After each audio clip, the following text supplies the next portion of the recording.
Nanobiomedicina, tela. Bueno, de medicina sí, no? Sí, sempre hem estat una mica, algú ha estat malalt, sabem el que és el concepte de medicina, de biologia també, conec els professors de biologia de l'escola, amb la qual estic tranquil·la. I de nano, com ho porteu? Qui de vosaltres ha sentit alguna cosa en nanotecnologia? Que aixequi el braç. Home, a veure...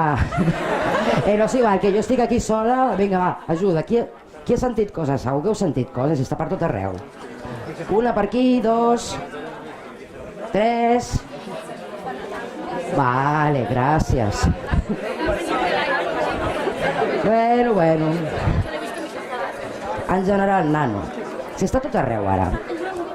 Molt bé, doncs nano, de fet, tot el tema de la nanotecnologia, tot comença, però el que és el nano és una mesura. A veure si ho dic bé, és la mil milionèsima part d'un metre. És a dir, si intenteu imaginar un objecte d'un metre, és una cosa així, més o menys, i dividiu-me amb una mil milionèsima part, és una cosa molt petita, és molt petit. Tot i que fa molt de temps que la nano com a mesura es coneix, quin és el problema? Que no es veia. Llavors en la ciència moltes coses que no podem veure costa molt de provar i costa molt de tirar endavant. Llavors si avui en dia, i jo diria que la nanotecnologia ha començat en el 2005-2010, tot i que existeixen coses molt abans, és degut a dos... Us explico la meva opinió, des de la meva opinió, per dues coses molt importants, perquè s'han descobert metodologies que ens permeten visualitzar a nivell tan petit, que són 3 o 4 àtoms, i perquè els podem fabricar. D'acord? I aquí, deixeu-me que us expliqui una miqueta. Jo soc biòloga, tot i que he estat al departament de físiques, de zoologia, de microbiologia, la meva formació és biòloga, però degut a la interdisciplinaritat d'aquesta feina m'he hagut d'anar canviant de diferents departaments, aprenent una mica de cada cosa. M'he passat 10 anys a físiques, tot i que mai ho hagués dit, però bueno, i no ha anat malament, he après moltíssim. En el món de la biologia, per exemple, per posar-nos en context, un cabell, el cabell humà, depenent òbviament de la qualitat, però més o menys té unes 100 micres, d'acord?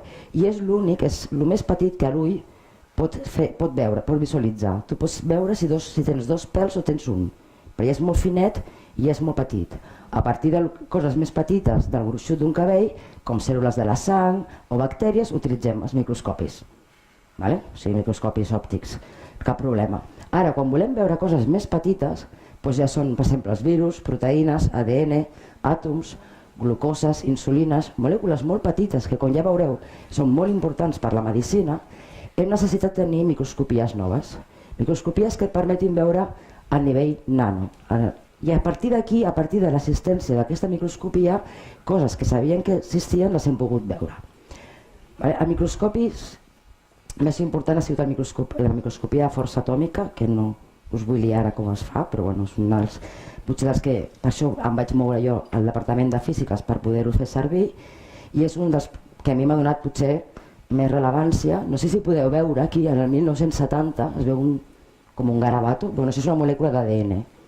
Això és la microscopia electrònica que es va veure en el 1970 i en el 2010 la cosa ha canviat i aquesta és la meva molècula d'ADN que vaig veure. Podeu veure, és una molècula circular, així és tal qual la molècula... Ai, perdoneu, el que volia dir abans.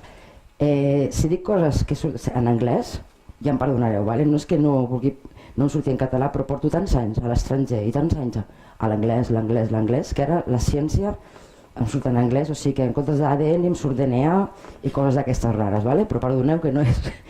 D'acord? Doncs aquestes les molècules, com les podem veure, una microscopia de força atòmica està dintre d'aquesta molècula d'ADN que dius, això sembla també un garabato. Per mi significava molt poder veure aquesta forma, com es creuen per aquí, com es enrotlla, i això ens donava una idea de com el DNA està dintre d'una cèl·lula. No sé si ho sabeu, però per cada cèl·lula tenim 2 metres de DNA. O sigui que estan ben enrotllats. I el curiós és que d'aquests 2 metres de DNA només un 5% d'informació genètica. És a dir, l'estructura del DNA dintre de la cèl·lula és molt important i amb això és amb el que jo vaig fer el doctorat. O sigui, per mi era molt important poder veure tota l'estructura i això són molècules molt petites. De fet, aquesta part d'aquí, això d'aquí és un nanòmetre. I vaig poder veure la volta de l'ADN. Evidentment, un cop vaig veure això em vaig quedar físiques 10 anys perquè no m'anava enlloc. Vaig veure tot, cèl·lules de tot. Em va encantar. Però sí que és veritat que la nanotecnologia, a part de visualització, el que és més divertit, el que potser ha fet que sigui ara una explosió tecnològica, és el fet de que les podem fabricar.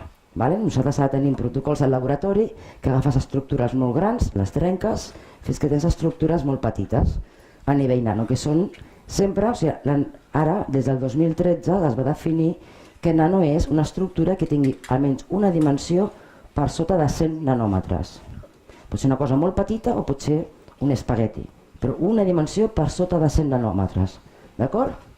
I també tenim tècniques una mica més difícils que ens permet posar un àtom amb un altre, amb un altre, amb un altre, d'una forma controlada i obtenir estructures molt petites. Al moment en què aquests protocols es van fer fàcils, és a dir, que jo els podia fer, vull dir, jo era biòloga i com això es feia al departament de física, al principi ho vaig passar una mica malament, ja veureu per què, però bueno, era assequible.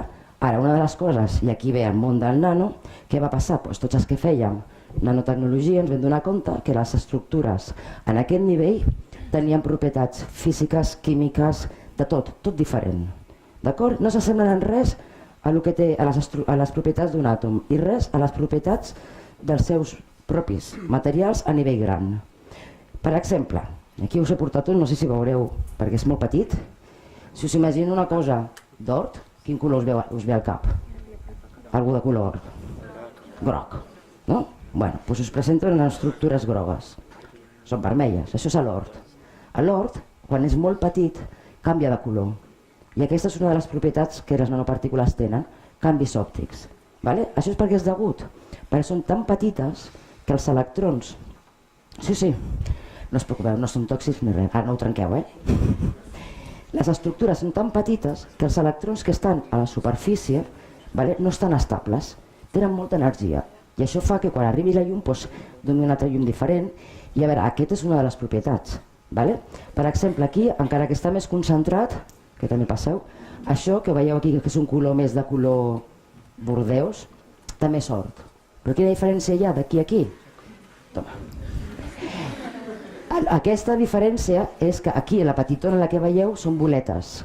I aquest que és més color granatós són filaments.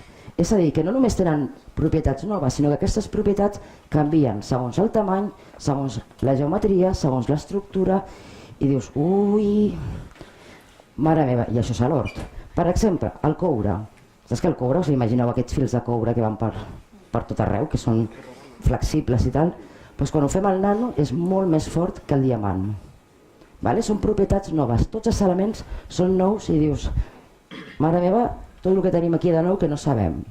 Aquesta és la taula periòdica que a mi em van fer estudiar de petita, on tenim tots els elements més o menys posats en ordre segons les seves propietats electròniques, les sals, els gasos, te l'aprens més o menys bé, ara la faig servir molt, però en el moment del nano, quan jo m'imagino, intento explicar, m'imagino una taula periòdica sens, rodó, esfèric, que es va movent, perquè tots els àtoms aquí col·locats, a la que canvies de forma, de tamany, i no t'ho dic jo, quan quan combino la plata i l'or, tot és diferent, propietats noves. I és per això que el món de la nanotecnologia està sortint a tot arreu.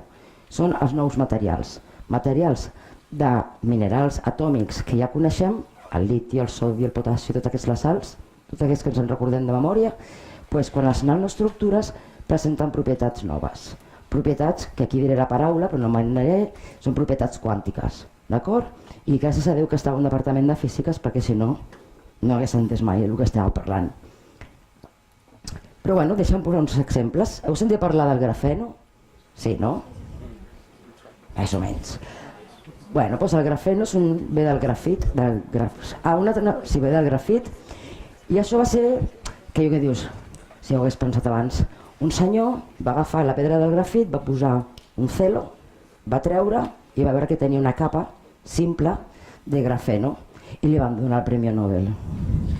Dius, home, ho podia haver pensat abans, Bueno, òbviament el grafè per si és una llàmina només i té moltíssimes propietats electròniques, pots passar la corrent amb una fulla petitona de grafeno, la pots estirar, no es trenca, la pots plegar, no pesa.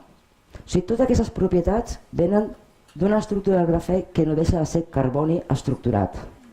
És carboni, al punt. Vale?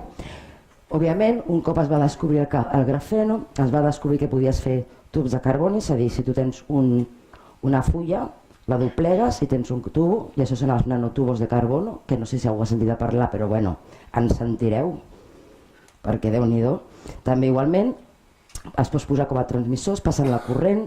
Clar, tu dius, mare meva, i és carboni, vull dir, són aquestes propietats noves. També va haver-hi un senyor que va sintetitzar el que es diu els furelenos, que són boletes molt petites d'un nanòmetre de carbó, i també se'n va portar el Premi Nobel. Jo sempre arribo tard. Diu que dius, mare meva. El grafè és molt important, ara s'han obert moltes companyies, ja es pot fer comercial, i és un dels materials que s'està intentant barrejar amb altres que existeixen per intentar tenir, com ja veureu, productes nous. Aquest és el vostre telèfon d'aquí uns 5 anys, espero que no més, es podrà plegar, es podrà estirar, el podràs trencar al terra, vull dir, perfecte. I es quedarà reduït com un boli. Vale? Per què? Perquè estan barrejant el plàstic amb grafè, li estan donant propietats noves. I ara us he parlat del grafè, de l'or, de coure. Realment, això comença ara, només sabem un 10%. Us podeu imaginar la quantitat de coses quan barregi el grafè amb l'or? Tots junts seran diferents. La plata, no sé què. I aquest és el camp de la nanotecnologia, els nous materials i totes les propietats. Ja hi ha productes comercials on tenim la nanotecnologia. Per exemple, s'ha utilitzat en grafè, s'han fet pintures i productes que fan que les superfícies siguin molt més dures i que no es rasquin. Llavors es fan servir a les pintures dels cotxes, en els lavabos, en els barcos sobretot, perquè a més no és que la faci més resistent, sinó que també pesa menys. El lítium de les piles ara últimament s'ha fet en nanoestructures i em van ensenyar l'altre dia el prototip de les noves bateries. Teòricament m'han promès que encarregaran el mòbil en 6 segons. Dius, vale. Òbviament no va per aquí, va pels cotxes elèctrics. Estan intentant fer bateries que siguin més resistents. El lítium d'una bateria normal es va fent malbé, i aquí és quan deixes de funcionar. Amb la nanoestructura han augmentat la quantitat de vida del lítium uns 10 anys, amb la qual cosa tindrem bateries, li diuen Lion Batteries. Però a mi m'agrada allò dels 6 segons carregar el mòbil, dic, ja firmo. Tenim ara ja bastants productes comercials que estan introduint la nanotecnologia. Tenim aquests mitjons que en principi no s'han de rentar, tenim joguets, bicicletes. No us heu donat compte que cada cop les bicis pesen menys? Són més cares però pesen menys. Aquestes ja introdueixen grafeno. De fet, l'altre dia en una conferència em van ensenyar una cadira de rodes que era molt xula, així negra, taronja, dic, hola. I em diuen, no, agafa-la. I dic, home, no, ja no puc agafar-la, no tinc força, no? Diu, no, agafa-la. I la vaig aixecar amb una mà. Era tota de grafeno. Una passada. La vaig deixar, dius, mare meva, vaig seure i era superforta, vull dir, és aquest concepte que no estem acostumats, propietats noves molt diferents. I apretes un botó i es plegava, i amb una bosseta, dic, voilà, fantàstic, viva el grafeno. O sigui, hi ha coses que es va avançant, vale? També s'està aplicant molt en els cotxets petitets, els nens petits perquè pesin menys, i altres productes. I aquí són els que més m'agraden a mi, la veritat. Aquí veieu, hi ha un rotllo. Bueno, aquesta és la televisió del futur. Ai, perdoneu, si tinc això. Això és una televisió. Tindreu un rotllo que l'obrireu així, normalment es farà un moviment i això es quedarà estàtic, com una pantalla. La podreu portar a l'habitació, a la cuina, al menjador, també propietats elàstiques i molt fortes. I aquesta, això que veieu aquí, ja és un prototip, ja s'està comercialitzant. Això és el que s'ha vist sempre els meus amics quan s'estan intentant canviar les panels solars, que esperen una mica. Això que agafes amb la mà, que es doblega, és un panel solar. Té la mateixa potència i la mateixa eficiència de convertir l'energia solar elèctrica que un panel d'aquests d'un metre per metre, d'aquests estàtics que veiem per sota. Això mateix està feta amb tubs de carboni, que és la nanoestructura que absorbeix la llum i la transforma. Mireu que petitet. Clar, evidentment, això també ho posarem en els mòbils, ho posarem en tot tipus de situació en què necessitem convertir llum solar en elèctrica. Però el bo és que el material és flexible, amb la qual cosa ja no necessites que siguin uns quadrats. Clar, imagineu, al sostre posem un parell d'aquests en tens prou, no que recobreixis tot el sostre amb aquells panels que ara estem veient. I això sí que ja sortia al mercat, donant-li un parell d'anyets. És a dir, que la nanotecnologia no només són coses que nosaltres estem fent, existeixen a la natura, i de fet copiem bastant a la natura. Les papallones, no sé si algú ha estat a Sud-amèrica, jo encara no l'he vista. Aquesta papallona és la Blue Morpho. Diuen que és enorme, molt gran, jo només he vist els vídeos, de cop i volta veus que és blava i després que no és blava. Dius, l'he vist o no l'he vist? Una cosa molt així. I per tenir aquest color blau, el que fa és canviar la difracció de la llum i s'ha vist que les seves ales tenen unes estructures molt petites, són nanoestructures que difracten la llum diferent, aconseguint escapar dels depredadors amb un truc de nano. Diu, ara, brutal. També la flor de lotus, aquesta l'heu fet algun cop, l'he vist, que no es mulla mai. Sí? Doncs si agafeu la fulla aquesta del lotus i aneu a microscopies electròniques o de força atòmica, el que veureu és que les estructures tenen com unes punxetes i el que fa que les gotes d'aigua no rebentin, vagin passant a poc. I això són nanoestructures de 10 nanòmetres. I és per això que l'aigua no cau. I ara no sé si heu vist algun cop aquestes sheets que ja no es mullen, que li tires un got d'aigua i l'aigua cau. Bueno, doncs si no es mulla és perquè porta materials exactament com aquests, nanoestructures d'aquest tamany. És a dir que, com que podem veure amb microscopies, podem fer-ne de més bones.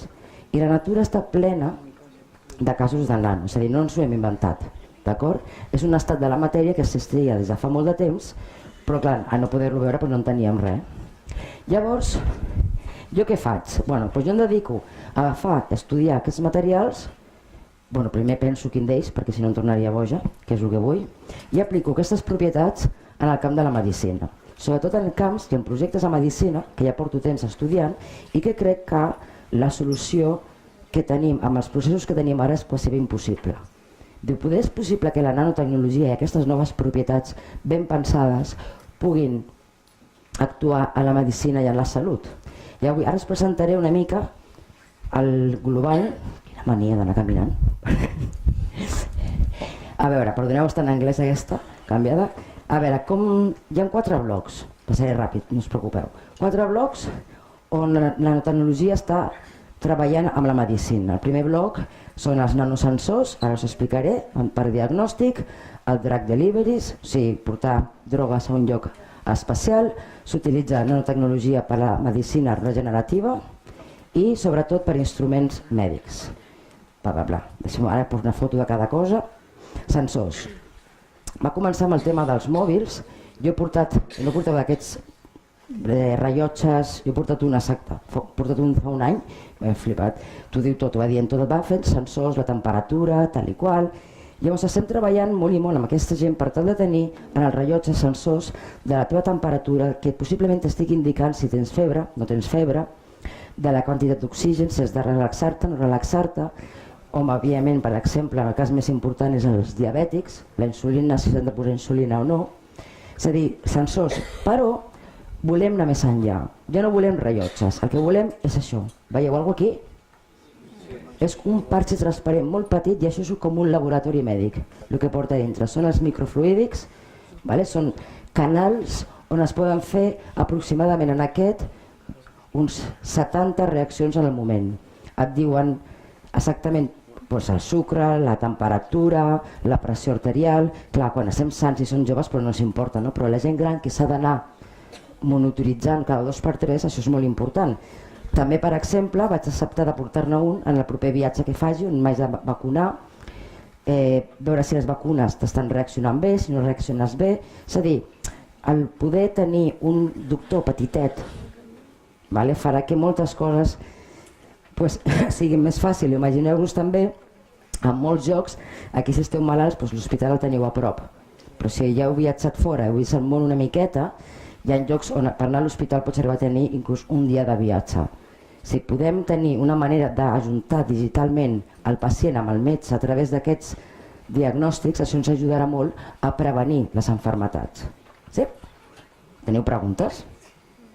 Tot claríssim, no? Guai. Això és al·lucinant.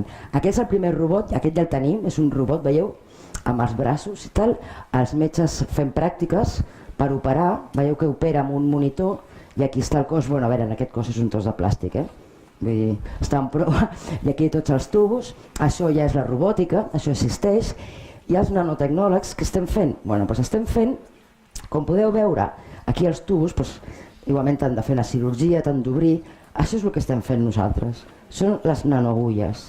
Aquesta agulla, imagineu, això són 2 micres, això és com 0,5 nanòmetres, és el tamany d'un àtom, és el més petit que té mai.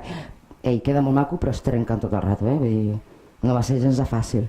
Això què és? Això és una agulla, és tan fineta que va entre les cèl·lules, quan d'un teixit no ha de trencar ni una cèl·lula, pot anar entre el teixit, la pots manipular directament o anar a la cèl·lula on tu vulguis i disposar les drogues que sigui, el medicament que sigui o treure el teixit dolent, per exemple les operacions de genoll, d'acord? I sortiràs sense cap tall, ni punts ni res, perquè això no talla. És tan petit que entra pels poros de la pell de les cèl·lules arribant justament al punt on d'arribar. O sigui que us podeu imaginar les quantitats d'aplicacions que això pot tenir. A veure, on estem fent-les? Les estem sintetitzant. Es trenquen, jo he trencat moltes i cada una d'elles és molt cara. O sigui que hem de fer més fàcil el procés de fer-les. Però aquestes agulles són les que després les volem introduir en aquest sistema de robòtica, amb la qual ja no tindrem ni cap cicatriu ni coses rares d'aquestes i serà molt més precís. En el temps de la medicina regenerativa, sabeu el que és la medicina regenerativa? O sigui, regenerar teixits o regenerar òrgans. Segur que heu sentit parlar de les impressores 3D.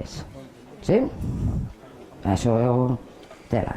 Bueno, doncs el que intentem fer és fer òrgans naturals, començant des de cèl·lules. O sigui, imagineu-vos una impressora 3D que en comptes de ser plàstic o tinta, el que va posant són cèl·lules i va imprimint capa per capa per capa. Llavors el que intentem fer són òrgans sintètics però funcionals per trasplantaments. Tenim un greu problema amb els trasplantaments, no hi ha donadors, els receptors a vegades falleixen per la falta de donants, així que es pot crear, el cor ja s'està fent, això és una orella de plàstic, no és real encara, i si més no, no s'està escoltant. El que sí que existeix és la pell, d'acord? La pell artificial sí que existeix, s'està utilitzant a Anglaterra moltíssim, sobretot pel tema de cremades, i el que volem fer és sintetitzar òrgans, i la nanotecnologia produeix aquest tipus de malla que serveix per posar una capa de malla, una capa de cèl·lules, una capa de malla, una capa de cèl·lules. Les cèl·lules que posem són cèl·lules mare i aquestes malles guien cap a on han d'anar-hi. Tot això és líquid, amb la qual tu pots fer-ho fora i fer un òrgan, que dius, bueno, això no passarà en qüestió de 20 anys, segur que no, però estem aquí, o podem injectar-ho on necessitis, que seria aquest dibuix, injectar tots els components que tu necessitis per ja no tenir que reemplaçar els discs, posar metalls, sinó poder posar cèl·lules que facin un tendó, que facin, depenent de quin tipus de teixit quedi, sobretot, quedi ferit durant un accident, per exemple. No me'n recordo que tinc això. I la part més divertida, la part que m'agrada més, és els sistemes de delivery, portar drogues cap al cos. Aquí hi ha un resum de tots els sistemes que més o menys hi ha en investigació, en el mercat encara no hi ha cap. I aquí és on començo a explicar-vos una mica, ja esteu tots dormits ja? No, perquè ara comença lo xulo. Aquí comença el meu projecte. A veure, jo quan estudiava l'estructura de... Quan estudiava el DNA en la carrera, vaig fer la tesi estudiant tota l'estructura del DNA, estudiava una proteïna, que és aquesta, si anem una mica enrere. Aquesta aquí és una proteïna que es diu topoisomerasa 2, és igual al nom, i és una proteïna que s'encarrega que el DNA, aquests 2 metres de DNA que estan dintre de 10 micres, que és el nucli, o menys, cel·la, que estigui desencadenat, que es pugui duplicar, d'acord? Recordeu que cada cop que la cèl·lula es divideix, el DNA s'ha de duplicar. Doncs què passa amb aquesta proteïna? Doncs aquesta proteïna, imagineu quan una cèl·lula vol duplicar-se ràpid i més ràpid i més ràpid, doncs quan més ràpid vol, més proteïna ha de fer. D'acord? I el que us he descrit d'una cèl·lula creixent ràpid és el primer pas que passa amb una cèl·lula tumoral. Una cèl·lula nostra comença a diferenciar-se cap a cèl·lula tumoral i una de les primeres coses que veiem és un creixement descontrolat. Doncs en cèl·lules de càncer hi ha molta més proteïna d'aquesta amb una cèl·lula normal. Per què? Perquè la cèl·lula ha de créixer ràpid i bé i la proteïna li ha d'ajudar a passar-hi el DNA. I tenim milions de molècules d'aquesta proteïna en cèl·lules de càncer. Per això, el 80% de les drogues que es donen en quimioteràpia el que fan és bloquejar aquesta proteïna. Clar, després de fer el doctorat, a mi el que em va passar, bueno, aquí tinc el mapa del Chemoman, totes les drogues que existeixen en aquest moment, aprovades, que es donen, de diferents tumors. El 80% d'aquestes, potser aquesta d'aquí, totes van contra aquesta proteïna. Què passa? Quan jo estava estudiant, i clar, ja m'estava fent, després de molts anys d'estudiar aquesta proteïna i com funciona, tenia molts col·laboradors que em deien: Sònia, crec que tinc una cosa que pot inhibir la proteïna, per què no ho proves? I em portaven, una gent un encant, però plantes de no sé on, el té verde, el no sé què, clar, tot és propietats anticàncer, i com, doncs sí, puc muntar aquí una empresa, buscant, una mica avorrit. Però què passa? El problema no és que no hi hagi drogues, components que puguin bloquejar aquesta proteïna. El problema és que no arriba al lloc on ha d'arribar. Per tant, tu li has de donar a la persona molt de medicament. Per entendre, si tu tens mal de cap, t'agafes un paracetamol. Sabeu quin percentatge del paracetamol que et prens t'arriba al mal de cap? Un 3%. Clar, per això tens mal de cap i t'agafes 1 gram de paracetamol o 500 d'ibuprofeno. I quan necessites? Res. Però per què passa? Perquè te'l prens com a pastilla, se'n va a l'estómac, es destrossa, el que queda arriba al mal i se te'n va mal de cap. Però t'estàs prenent més medicament del que tu realment necessites. És a dir, la dosis terapèutica, que se li diu, és un 3%. Cap problema si és un paracetamol, però quan arribes a la quimioteràpia és un problema. Estem donant molta medicació a un pacient per tal de parar aquesta proteïna, perquè totes també es fan malbé. A part, hi havia un altre problema, és que quan tu dones, quan tens aquesta proteïna i la vols parar, li dones un mogollon de medicament de la quimioteràpia. I què passa? Que aquesta proteïna sí, és activa i molt activa al càncer, però també la trobem activa a tots els teixits que necessitin duplicar i passar el DNA. Per això una persona, quan està en un procés de quimioteràpia, se li dona aquestes drogues, què veiem? Que perd el cabell, perquè totes les cèl·lules que produeixen cabell es moren, però el pitjor de tot és que li estem atacant el sistema immunitari, perquè el sistema immunitari es va fent, però totes les drogues de la quimioteràpia, sí, et paren el tumor, però també t'estan parant tot el que tinguis viu. I és per això que quan veiem pacients que estan en processos de quimioteràpia ho passen tan malament i moltes vegades pateixen infeccions secundàries que no haurien de tenir, però és que ja no s'hi queda ni sistema immunitari. I jo em vaig cansar, vaig dir s'ha acabat. Puc estar-me aquí mirant la proteïna, com s'obre, com es tanca, mogollon de coses, de drogues que la inhibeixin, però el problema és que no arriba. Vaig pensar, i per què no fem una cosa? Per què no inventem amb la nanotecnologia i aquests medicaments o aquestes nanoestructures noves una estructura que em porti la droga a la cèl·lula que jo vull? Clar, quan vaig demanar diners em van dir zero, no em van donar ni un duro. Tothom em deia que era molt ambiciós el projecte, i sí, s'ha de reconèixer que ho era, no? Però d'una manera, així amb amic i en col·laboracions vaig començar, em van ensenyar a fer nanopartícules de plata, que em van ensenyar a la Universitat de Cuba, a l'Havana, ho he passat superbé, mare meva, no saben ni poc, perfectes, i vaig aprendre a fer tubs de carboni. Molt bé, quina ha de ser la següent part? Dic, ja tinc seleccionada 2 nanoestructures, que eren les que tothom parlava, eren el 2010 més o menys, carboni, plata, or, jo què sabia. Jo soc biòloga, em fio amb el que sento, no? Clar, quan treballes a física et comencen a parlar de les propietats i dius, aquest xulo, però els biòlegs treballem amb líquids, jo no vull res sec, ni en el vacío, jo el vull en líquid, correcte? Quan vaig posar les estructures en líquid, se m'agregava tot. Dius, dic, no faré un projecte amb això, perquè per què vull agregats? Si li posaré això a la vena a una persona se li farà un coàgul. Dius, no, no pot funcionar. Llavors aquí em vaig donar compte que tots els materials que vaig provar, al cap de 5-10 minuts de fer-los, és una de les propietats noves, tendeixen a agregar-se en líquid. Per què? Perquè són molt inestables. La superfície, aquesta superfície tan xula que porta tanta energia, quan està en líquid intenten buscar l'estructura de mínima energia i s'agreguen. Doncs és que és normal. Vull dir que no estava passant res. Al principi pensava que era jo, que ho estava fent fatal. però quan vaig fer conferències a tothom li passava el mateix, doncs això que diuen mal de mucho consuelo de tontos, doncs bueno, a tothom se'ns agregava la matèria. Tot el que vaig dir, a veure, tinc un problema i heu de solucionar-ho. Solució. Això sí que he explicat com va el procés científic. Tu tens una idea, les coses mai surten, el 90% de les coses que fem no surt res. Vale?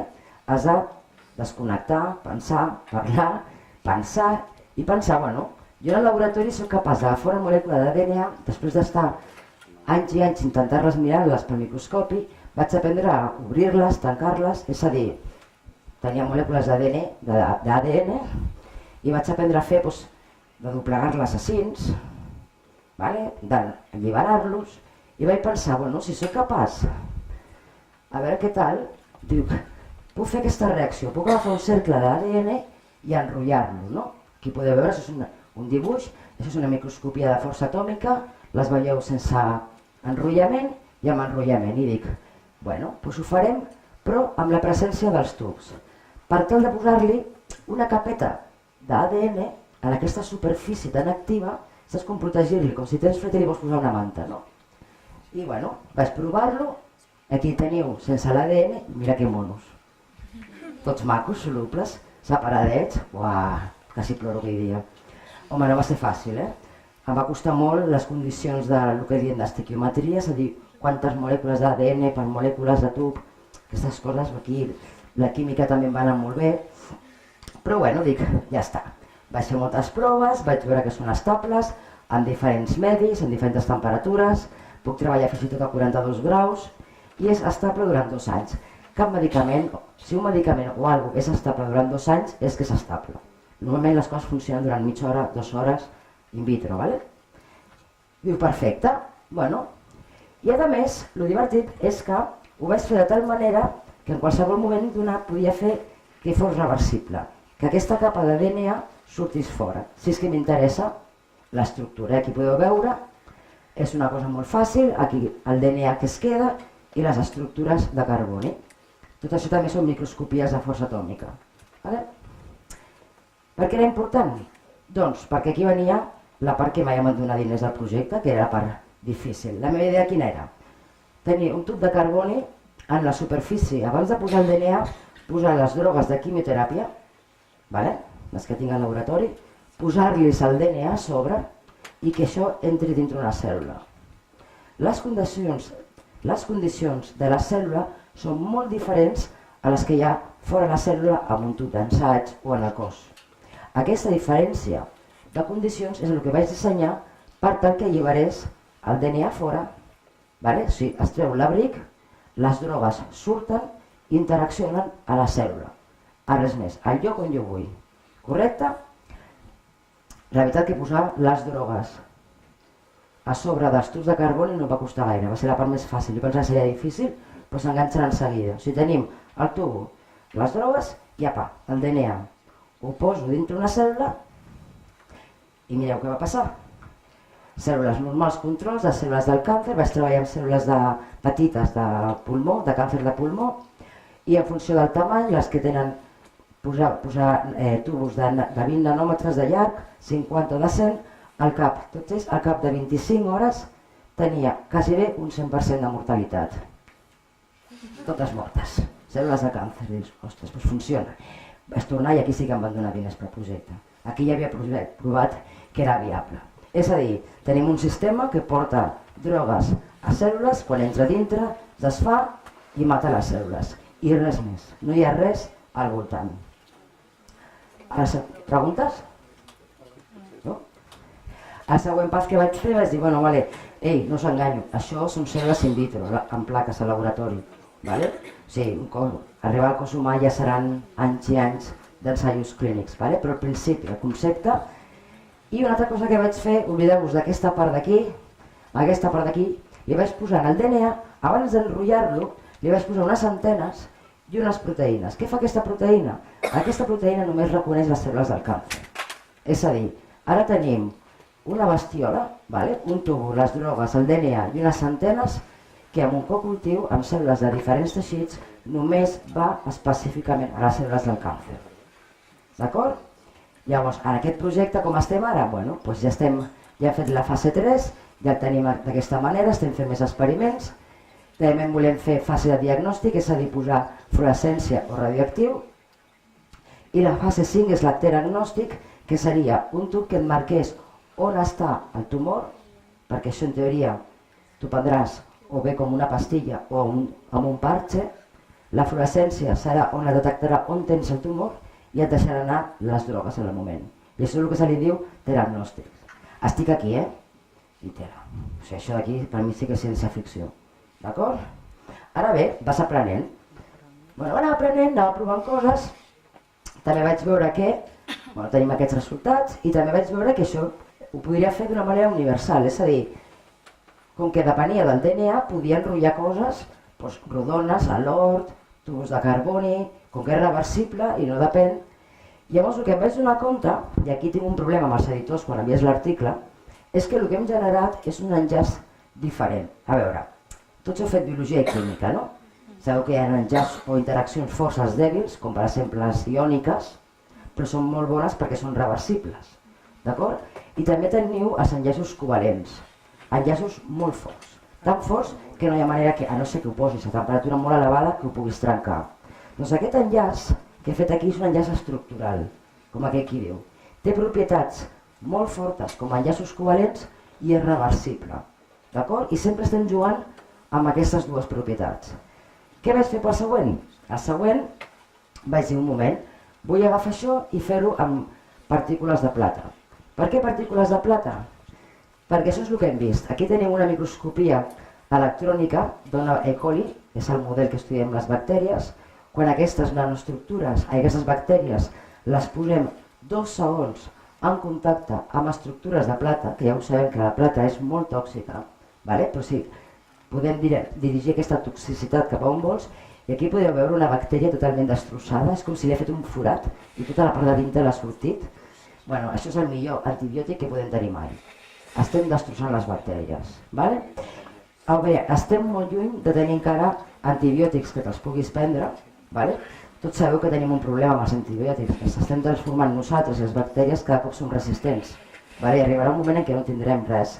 I tenim aquí els científics estem intentant buscar noves estructures. La plata és una estructura nova per la bactèria, en 40 anys possiblement es faci resistent.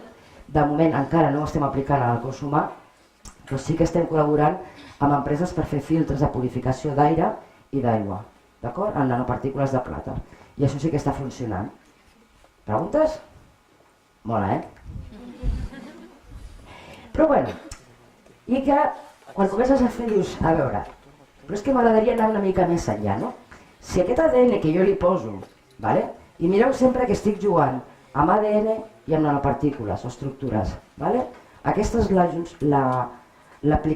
interacció entre el nano i el bio, i sempre unes aplicacions mèdiques, però a mi m'interessa molt la recerca pura i dura, perquè 2 àtoms es posen junts, la recerca bàsica, d'acord?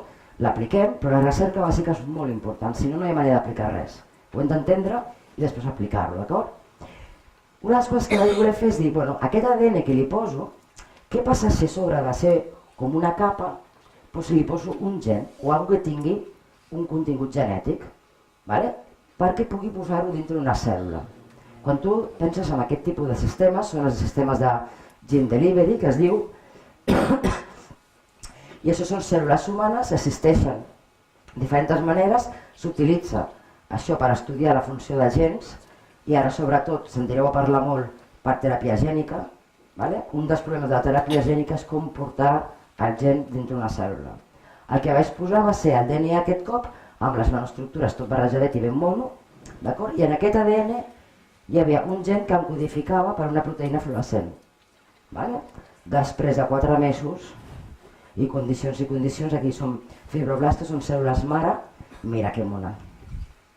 Què ha passat aquí?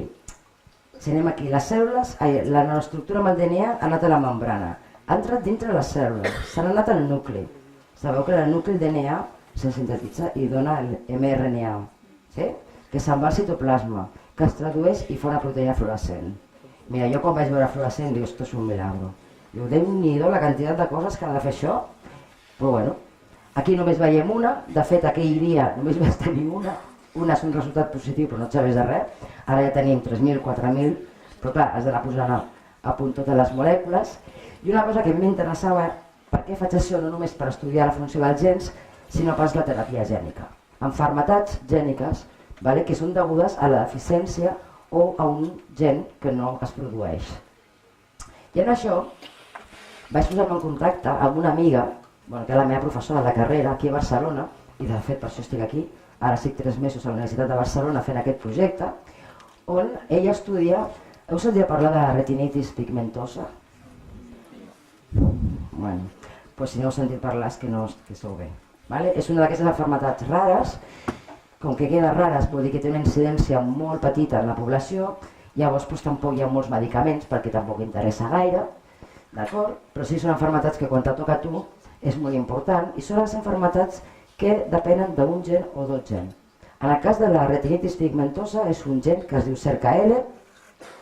Això és com tu normalment veus els dos nens dibuixats a la foto amb les dues pilotes. Això és com ho veuria una persona amb aquesta malaltia. I així fins que al final als 20 anys es tornen cecs, aquestes persones. Aquesta malaltia és molt semblant als glaucomes, amb la qual aquesta amiga meva porta molts anys treballant amb això i el que ella ha trobat, aquí teniu un ull, d'acord? Aquí entra, veus, per aquí entraria la llum, la retina està aquí i aquí tenim els fotoreceptors, això ho he estudiat a biologia, los conos, los bastones, la llum blanca, la llum colors. Bueno, doncs la retina, són moltes cèl·lules i això seria l'estructura d'una retina, aquí tenim les neurones, això estaria per la part de dintre de l'ull, aquí, no? I això seria una retina normal i mireu com tenen aquesta la retina, totalment destrossada. I això produeix aquest canvi de visió. Clar, quan dius, home, si això és degut només a un gen, s'ha de provar, no? Esteu d'acord? S'ha de provar. Bueno, doncs vam agafar tot el microscopi, totes les cèl·lules i apa, cap a Barcelona. Estic aquí 3 mesos treballant en aquest projecte i què vull fer? Doncs el DNA que utilitzo per preparar aquests dos compostos, si vull posar el DNA dintre de la cèl·lula, aquest DNA porta el gen que en aquests nens no s'hi funciona. CERCA-L, oblideu-se del nom. I també porta un marcador fluorescent, perquè si ha funcionat o no. I aquest és el resultat que vaig anar a buscar, pensar que seria xulo que ho veiessis, una cèl·lula, de cèl·lula mare, encara donarà fotoreceptors però encara no està diferenciada, i aquí ja podeu veure que és de color verd, això de veritat ho vaig fer ahir, és a dir, us estic ensenyant coses que ben bé potser després, que espero que funcionin millor, no? Però com podeu veure hem aconseguit que el DNA hagi entrat a la cèl·lula i estigui ja donant la proteïna de codificació. Una pregunta? Ai, que bé! Hola! Hola, d'on treus aquest ADN? O sigui, és que no ho acabo d'entendre. Sí, d'on trec l'ADN? Sí, que després introdueixes a la cèl·lula. L'ADN que he utilitzat al principi amb els tubs de carboni pel càncer és un ADN que trec de bactèries, perquè no, és un polímer, no m'interessa el contingut genètic. Hi ha una tècnica que es diu MaxiPrep, que hi ha un kit, una caixa, que creixes bactèries, les rebentes, purifiques i et treus el material genètic. I aquest és el que utilitzo quan no m'interessa en absolut el DNA, simplement ho vull posar com una manta, d'acord? Quan el DNA té que tenir una proteïna o alguna cosa, això sí que ja ve dels animals, d'acord? Si tenim ratolinets, en el laboratori, jo no tinc, la meva amiga té, jo soc molt xunga a treballar amb ratolinets, que se li ha fet per amplificació d'ADN, s'amplifica la zona del gen, llavors, no sé si heu fet gels d'agarosa que purifiques una banda de DNA, o sigui, tenim moltes metodologies bioquímiques, agafes el DNA d'una cèl·lula de ratolí, no sé si ho veieu, però totes les cèl·lules tenen el mateix DNA, cèl·lula de tot arreu, d'acord? O sigui, normalment és de la cua o d'alguna extremitat. Tu saps on està el gen perquè ja hem seqüenciat el DNA, poses uns marcadors i el que fas és una PCR, que és una amplificació en cadena, i et fa moltes còpies d'aquell trosset. És com si estigués fent una fotocopiadora, molta fotocòpia. I aquest DNA ho poses dintre d'un vector de DNA, que és el que es diu clonatge. Sí? Això són metodologies de DNA recombinants. Vull dir, tot això és bastant fàcil, però quan són ADNs que tenen informació genètica, els portem als animals, en aquest cas mutants, o animals que estan bé, perquè necessito que el DNA estigui bé, per poder-li donar la proteïna que no té. Però normalment ho traiem dels animals o de persones també. Però és normal, vull dir, el pots comprar, de fet. De fet, el DNA de bactèries el compro. M'estalvio la feinada de fer-lo. D'acord? O sigui, hi ha moltes empreses que es dediquen a produir, inclús aquest gen de la retinitis ja és comercial. Sí? Vale. Molt bé, doncs això és el que estem fent ara. Havent tingut un primer resultat positiu, això tindré que fer-ho com per exemple unes 20 vegades més i que em surti sempre positiu, perquè el proper treball serà posar les nanoestructures en teixit. Hi ha una noia, l'Helena, una estudiant de doctorat que m'està ajudant, que és boníssima, em purifica... Ah, molt bé, sí. Que quan fiques el tubito aquest dintre d'una persona, aleshores, per què no el sistema immunitari de la persona no l'atacaria? Molt bé. Al principi, ojalà l'haguéssim pogut provar ja, de moment encara no estem aquí. Els he dissenyat per tal que no siguin tòxics. Què vol dir? Són tubs tan petits que aniran igualment per la via renal i s'eliminaran per l'orina. No puc fer més gran de 100 nanòmetres. Vale? Si són molt petits i curtets, és com la glucosa. No són tòxics. Vale? La plata, per exemple, sí que és tòxica i la plata no la vull ni veure al costat meu. D'acord? De fet, no sabíem que era tan tòxica quan estàvem estudiant i el meu doctorat, pobre, ja començar a posar 2 guants al laboratori perquè ens vam adonar que té molta toxicitat. I sabem la toxicitat que és deguda als electrons de la superfície. Els tubs de carboni segueixo treballant amb ells perquè no hem trobat cap tipus d'indicació tòxica, sempre quan em limiti a tamanys molt petits. Que dius, vale, està bé, perquè sabré que aniran per l'orina, o sigui, la mateixa manera que tu elimines moltes coses, no s'acumularan, però clar, són tan petits que me limiten el número de molècules de droga que puc tenir. M'agradaria tenir-ne més grans? Bueno, doncs no puc perquè llavors sí que seria tòxic, es podria començar a acumular els ronyons. Però mentre treballi entre 20, 10, per sota de 100, no hem vist cap tipus de toxicitat. Però, bona pregunta. Merci. Més preguntes? Ja acabo, Us conec, ja acabo. Bueno. Total, que ara el pas que hi ha, sabem que si el de les cèl·lules ens funciona, l'Helena m'ha produït retines que les purifica no sé com amb els ulls, tampoc en vull saber. I són retines d'aquesta manera. Quan això ho tingui al cultiu, aplicarem les nanoestructures. El bo que té és que no tinc que fer res. Perquè normalment, quan tu pots fer això, posant-li uns virus infectant, o li pots posar amb una corrent elèctrica, jo utilitzo les propietats que us he explicat al principi, electròniques de la nanoestructura, i ho fan totes elles. Clar, els meus amics estan aquí i diuen, ara, no has de fer res, dic, no, ho poso, dic, 12 hores d'incubació, adeu, me'n vaig a casa, tornes al matí i són de color verd. Clar, això facilita, d'acord? No has de fer res. Les nanopartícules d'or, en aquest cas, quan entren i interaccionen amb la membrana de la cèl·lula, produeixen unes petites descàrregues, i això és el que fa que entri dintre la cèl·lula. O sigui, tot està pensat. Vale? Ara, en aquest cas, crec que d'aquí, posant unes nanopartícules que m'arribin aquí, ho dubto, perquè aquí hi ha una distància molt gran, serà molt difícil, i ara això sí que volem posar a punt, són les nanopartícules paramagnètiques, és a dir, són partícules que normalment estan en suspensió, són molt petites, són nanomètriques, i quan poses un camp magnètic, van cap al camp magnètic. D'acord? Són molt petites, és com un imant. En principi estan en solució, però en presència d'un camp magnètic no gaire fort, s'arrastren. Llavors la idea seria que suprimir l'or per magnètics i fer que anés cap aquí, travessar a l'ull. Són molt petites, O sigui, la idea és poder fer-ho amb unes gotes d'aigua, amb unes gotetes. A veure, persones que tenen aquesta malaltia s'han de punxar cada 6 mesos, aquí, fins aquí. Han de fer una in vitro, com li diuen, una punxada a l'ull, i dius, home, no volem ser immortals, però si li podem donar qualitat de vida a la gent, val la pena intentar-ho.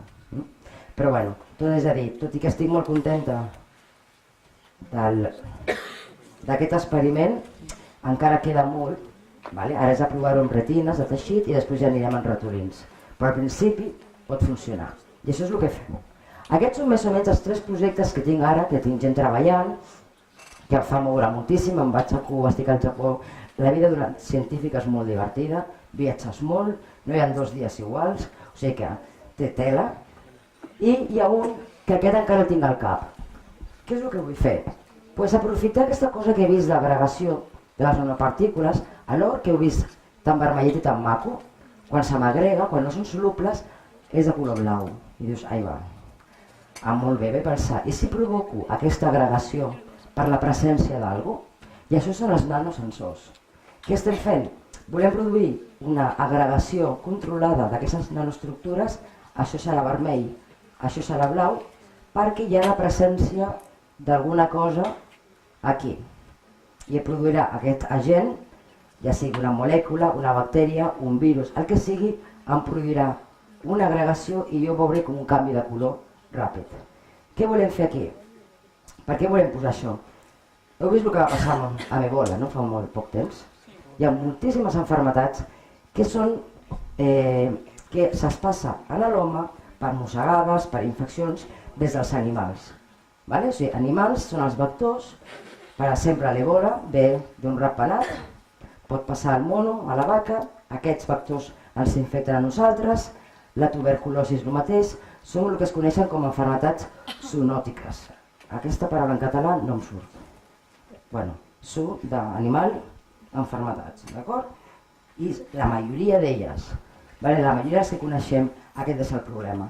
Fins ara què ens passa? Doncs el que ens passa és que per detectar una malaltia o el problema que vam tenir a l'Ebola és que no una persona ha d'estar infectada, que dius ja està, sinó que 2.000 persones han d'estar infectades. És una epidèmia, d'acord?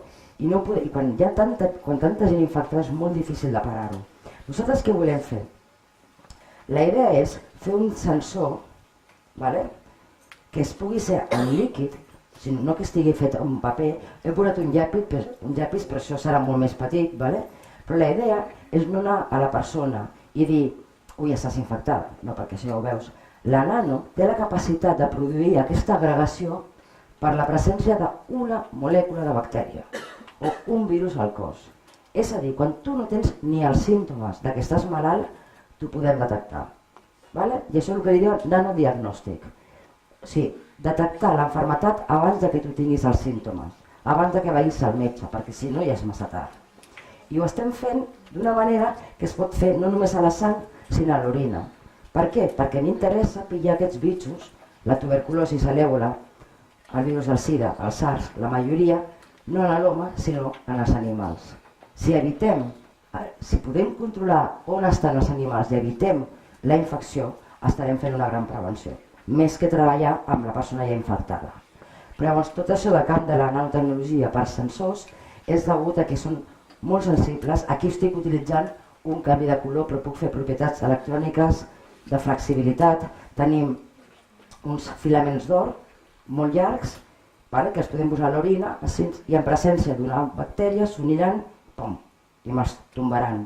Puc detectar aquest canvi d'angle.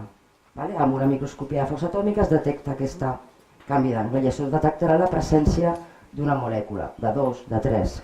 La idea és prevenir-ho. I això és un projecte que encara tinc al cap, no tinc ni idea com el faré, o sigui que el presento perquè veieu com funciona la ciència, vas tenint idees. M'he buscat un senyor molt simpàtic, pobre, que és de Médicos Sin Fronteras, que es va trobar dirigint la campanya de l'Ebola perquè estava allà, de l'Ebola, i vol col·laborar. Sí que estem fent ara el primer serà per a tuberculosi, degut a la gran incidència de tuberculosi que tenim, i això, i potser d'aquí un any, si torno a venir, us puc presentar com és això i si ha funcionat o no ha funcionat. Però de moment és una idea. El xulo és que m'aniré a l'Àfrica, posaré a punt allà i em venen de gust aquest tipus de projectes. Així que el que us volia explicar, avui, quin és el rol de la nanomedicina, és prevenir i controlar. És molt important sobretot que arribem a la detecció primària, és a dir, tot el que s'ha explicat, tant dels tubs de carboni per a les cèl·lules de càncer, tot això el que hem d'intentar és poder tenir-lo abans que el tumor et passi. D'acord? O sigui, tot ha de ser com primari. Millorar les tècniques de diagnòstic, que moltes vegades molts tumors no són diagnosticats perquè no tenim una bona imatge, i el multifuncional, això és el drug delivery i el gene delivery que us he explicat. Evidentment, la medicina també ajuda a la nanotecnologia, doncs s'explica, com ens han preguntat, tots els temes de la toxicitat. La medicina és l'única ciència que et pot dir, cuidao, que això pot ser tòxic, d'acord? Llavors hem de treballar amb biòlegs, amb metges, llavors els nostres equips són molt interdisciplinaris, no és fàcil, però bueno, són bastant interessants.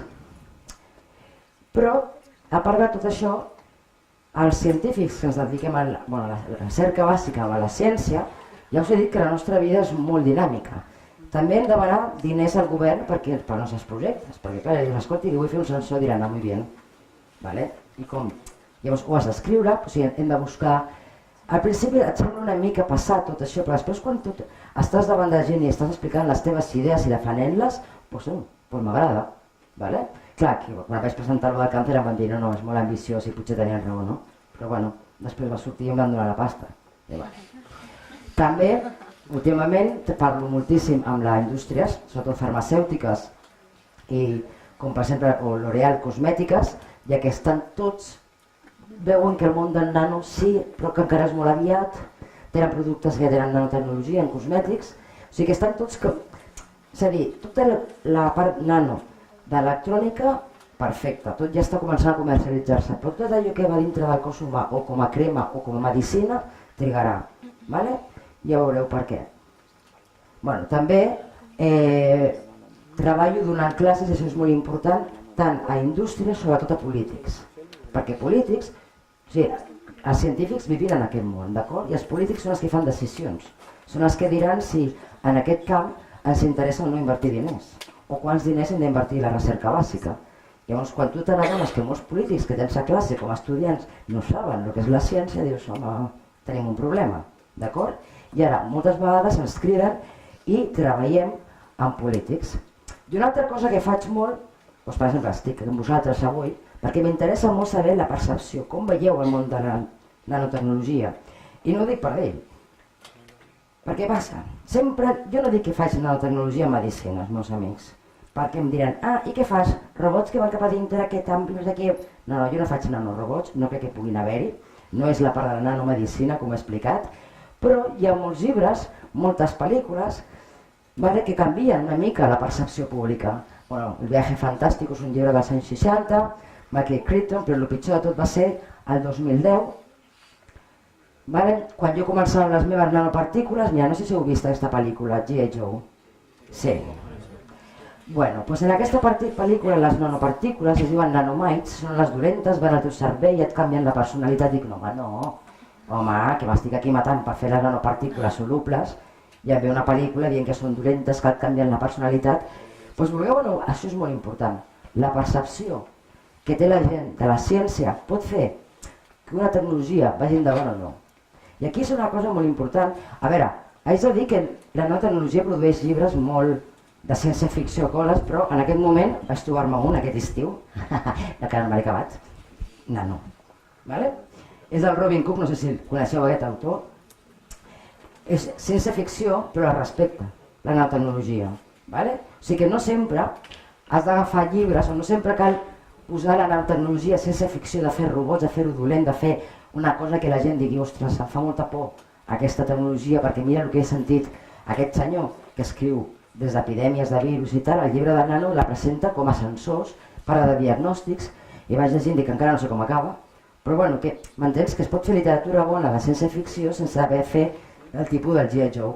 I realment, si no treballem aquí, aquestes tecnologies que ens carregaran el mòbil o que serà un mòbil plegable, doncs possiblement no arribi a la fi. Per exemple, i aquí m'agradaria sentir la vostra opinió, ja heu sentit bastantes vegades sobre els transgènics. Vull que aixequeu la mà aquell que estigui a favor dels aliments transgènics. Un, dos, menys mal, hi ha uns quants. Però veieu que són molt pocs? Vale. A veure, aixequeu-la millor, que no us veig. Els que estan a favor dels transgènics. Ja sé una... Ei, podeu dubtar, Molt bé. Acabem d'aquí. Molt bé. És que diuen que no saben què són. Molt bé. Doncs els transgènics són aliments, dic aliments transgènics, organismes transgènics són organismes que per manipulació genètica fàcil, del laboratori, se li canvia un gen per un altre, se li posa un gen d'una altra espècie, per exemple. I amb això s'ha aconseguit aliments, per exemple, el que a mi potser més m'ha agradat, ara veieu que les síndries no tenen papites. Es va treure, es va canviar el gen que donava les semilles de les papites. Tenim aliments, per exemple, com el plàtano. El plàtano és una fruita que es fa malbé en seguida. Llavors, per transportar-lo des de Sud-amèrica, per exemple, on els plàtanos estan boníssims, clar, no arriben amb el barco, les han de congelar, llavors es van fer plàtanos transgènics on el gen que produeix la maduració de la fruita està mutat, canviat. D'acord? Sí? I això són productes transgènics. Què ha passat amb el producte transgènic? Era una idea, una tecnologia, personalment, i ara tinc que donar l'opinió, trobo que és perfecta, a mi m'agrada molt el tema transgènic, ha obert molts mercats, però la percepció era molt negativa. M'han arribat a dir, oi Sònia, però clar, és que ens menjarem el DNA d'una altra espècie. I tu dius, mira, el DNA no ens el mengem, ens mengem les proteïnes dels aliments. I el DNA de cap espècie me la menjo. I si me la mengés, ha d'entrar dintre de les meves cèl·lules, anar al nucli, canviar, invertir el meu DNA. Home, per favor, no. D'acord? O sigui, jo no menjo el DNA de molts productes. També, per exemple, hi ha aquests productes que tenen molta percepció. Un dia anava caminant amb la meva mare per la illa i li diuen, senyora, vol provar aquesta crema antiarrugues con ADN marino. Anda, pobreta, jo va tocar que n'és jo ja. I jo li dic, però què vol dir ADN marino? Pues sí, ese ADN que se saca del agua marina. Dic, la pobra no tenia ni idea. Bueno, què passava? Si li comença a dir que tiene la sal marina, la meva mare se l'escoltava. I li dic, però, quin ADN, de quina planta, de quin bitxo? Bueno, pues sí, d'unes algues. I dic, mare meva, perquè esto no sé què, no portava ADN de res. Però la crema valia una pasta inhumana. D'acord? És a dir, el problema que tenim ja a percepció, i per això volem parlar molt amb vosaltres, i hem d'intentar que llegiu o pregunteu. Hi ha molta gent que jo, per exemple, sóc més de preguntar que de llegir. Per tenir una opinió, d'acord? Per exemple, una altra pregunta. Des que heu nascut vosaltres, suposo que hi ha productes orgànics i inorgànics, no? D'acord. Qui està a favor de tenir productes completament orgànics? Que aixequi el braç. A qui li agradaria veure un món orgànic? Bueno, un món totalment inorgànic? Bueno, doncs quin món voleu? Pues, per exemple, menjars vegetals, per exemple, per un exemple, que han crescut en pesticides orgànics o en mètodes orgànics, és a dir, que no han vist ni un pesticida, per exemple. Doncs veus, m'agrada això, perquè em dius, a què et refereixes orgànic? Bona pregunta. No, molt bona pregunta, perquè la meva mare també m'ho va preguntar l'altre dia i una amiga meva m'ho va preguntar exactament com va això d'orgànic i inorgànic. Ah, com va? Et cobren 4 vegades més. Això és el que em serveix. Ens hem d'informar, d'acord? Perquè la percepció que tenim, i jo estic d'acord que quan més productes orgànics, quan menys manipulació química, millor és el producte, d'acord? I és veritat que en aquests moments té un preu més elevat i si m'ho puc permetre, puc comprar productes orgànics, perquè trobo que sí, que seran molt més saludables per la salut, d'acord? Però moltes vegades no entenem què és una cosa o una altra. Una vegada em van fer l'experiment i em van posar una taula plena de vegetals. Hi havia 2 plats a cada. I la idea era dir si havies d'adivinar quin era l'orgànic i l'inorgànic. I jo vaig dir, passo, perquè segur que no en adivino ni una. El que vaig fer és seleccionar el que més m'agradava. Hi havia 2 tomàquets, doncs aquest m'agrada més. I apuntava en un plat. I a mi el que m'agradava va ser l'inorgànic. I dius, però què passa? Sabem que amb pesticides inorgànics portem 50 anys d'investigació, cada cop es van fer millor, però evidentment són tòxics. Productes tòxics que maten les bactèries, maten els fongs, s'han de netejar molt bé, poden causar molts problemes i potser molts tipus de tumors que tenim ara és degut a això. És a dir, hi ha hagut moltes investigacions i encara estem treballant en aquest aspecte. La part orgànica és una part nova, encara no sabem com funciona, però bueno, se li ha de donar un avantatge. A vegades... Una coseta, és que aquí ho coneixem més per producte ecològic. Producte ecològic. Ah, vale. Així ells ho... No? Aneu Bueno, al vale, mercat també. i compreu producte ecològic, que refereix que no té També. pesticides. Vale, podem... Perquè potser ara Ecològic. sí, ecològic. Vale, doncs un producte ecològic. Ah, doncs és bona. Sí, sí. O sigui, hi ha molts casos en els que hem vist que la percepció i l'opinió nostra moltes vegades no ben bé no sabem com funciona, però sentim a parlar dels temes.